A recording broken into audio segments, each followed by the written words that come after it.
안녕하세요. 노영래 교수입니다. 청년 창업자를 위한 알기 쉬운 원가 관리에 대한 강의를 시작하겠습니다. 청년 창업자를 위한 알기 쉬운 원가 관리 책에서는 청년 창업자가 CEO로서 꼭 알아야 할 원가 관리에 대한 기본 지식을 6개 파트로 구분하여 설명하고 있습니다. 기업 경영자는 경영 기획 및 활동 수행 과정에서 다양한 의사결정을 하여야 합니다. 이에 청년 창업자를 위한 알기 쉬운 원가 관리의 파트 5에서는 경영자가 원가, 정보 등을 활용하여 이러한 경영 의사결정을 어떻게 하여야 하는지에 대해 내용을 다루고 있습니다. 앞서 간략히 설명하였지만 기업 경영자는 경영 전략 및 연간 계획 수립은 물론 경영활동 수행 과정에서 다양한 사항에 대한 의사결정을 하여야 합니다.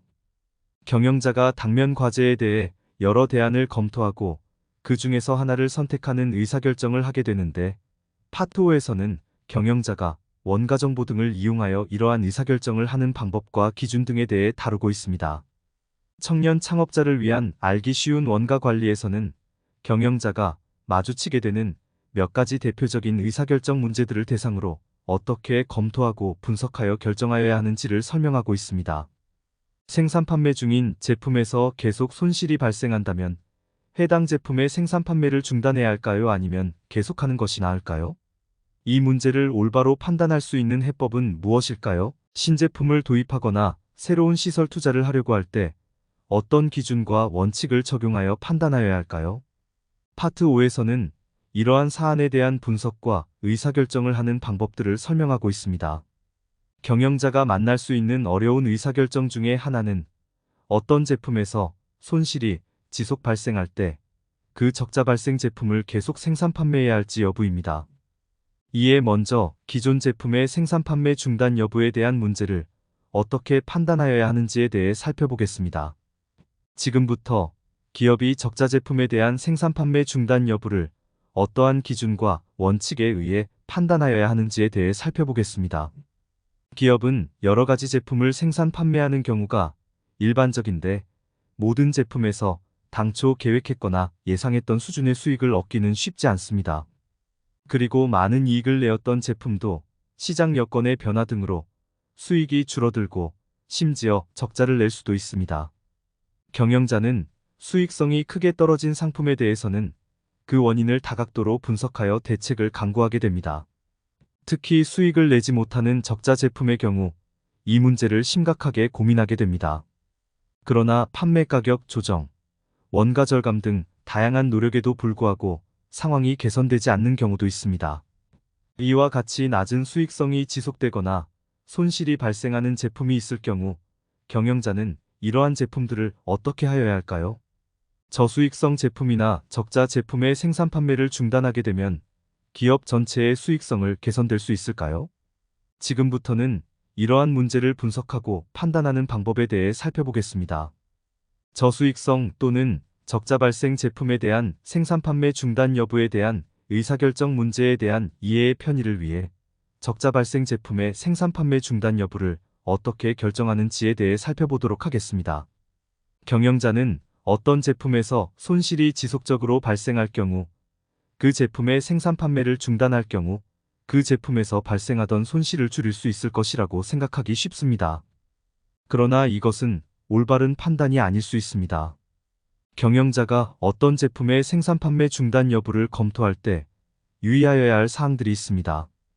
그것은 바로 어떤 제품의 생산 판매를 중단할 경우 해당 제품의 생산 판매에서 발생하던 원가를 모두 절감할 수는 없다는 사실입니다.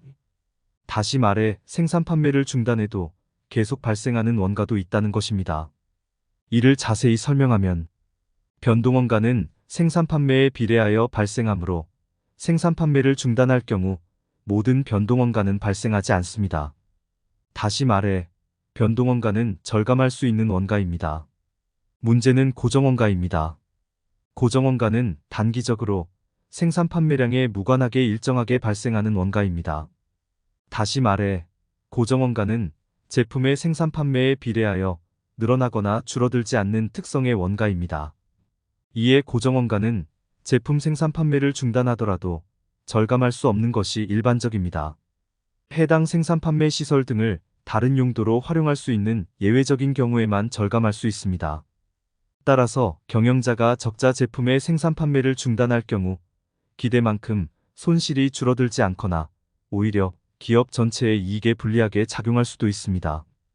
그러므로 경영자는 비록 손실이 발생하고 있는 제품에 대한 생산 판매 중단을 결정할 때에는 이러한 점을 고려하여 기업 전체의 수익성 개선에 도움되는지 여부를 분석하여 신중하게 판단할 필요가 있습니다. 이를 위해 경영자가 다음과 같은 사항들을 검토하여야 합니다. 먼저, 공원이익의 발생 여부를 확인하여야 합니다.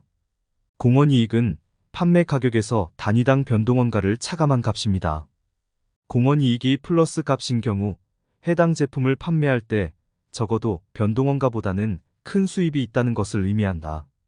고정원가의 발생은 어쩔 수 없는 입장이라면 적어도 공원이익이 발생하고 있어 기업의 이익에 보탬이 된다는 것을 의미합니다. 공원이익이 마이너스 값인 경우 제품 판매 수입이 변동원가보다도 적다는 것으로 제품을 생산 판매하면 할수록 기업의 손실이 증가한다는 것을 의미한다. 따라서 공원이익이 발생하는지 여부는 결국 해당 제품에 계속 생산 판매할 것인지 여부를 결정하는 데 중요한 정보사항이 되는 것입니다. 홍길동 분식점의 예제를 통해 적자 제품의 공원이익 발생 여부를 확인해 보겠습니다. 홍길동 분석점의 20X3년 손익 현황을 보면 라면은 연간 5,936만원의 영업이익을 기록한 반면 떡볶이는 1,848만원의 영업손실을 기록하고 있습니다. 이러한 자료를 기초로 홍길동 분식점의 공원이익을 살펴보겠습니다. 라면의 공원이익은 얼마일까요? 라면은 판매 가격이 4,000원이며 1인분 변동원가는 1,100원으로 1인분 판매 시에 2,900원의 이익이 창출됩니다.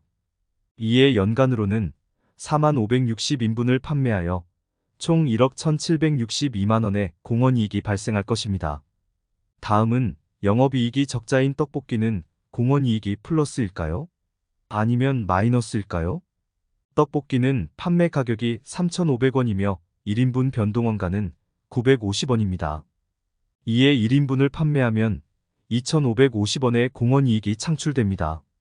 이를 연간으로 계산하면 15,600인분을 판매하여 총 3,978만원의 공원이익이 발생할 것으로 예상할 수 있습니다.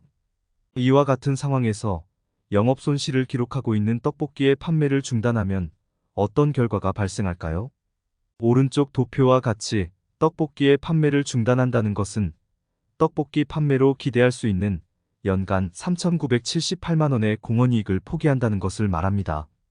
그 결과 떡볶이 판매를 중단하면 떡볶이로 인한 기존 영업손실 1,848만원을 해소할 수 있는 것이 아니라 영업손실이 826으로 오히려 3,978만원 증가하게 될 것입니다. 이와 같이 어떤 제품의 생산 판매 중단 여부를 결정할 때에는 우선적으로 해당 제품의 공원이익이 발생하고 있는지 여부를 체크하여야 합니다. 공원이익이 발생하고 있는 제품은 생산 판매 중단할 경우 오히려 기업 이익을 감소시키는 결과를 가져올 수 있으므로 신중을 기해야 하는 것입니다.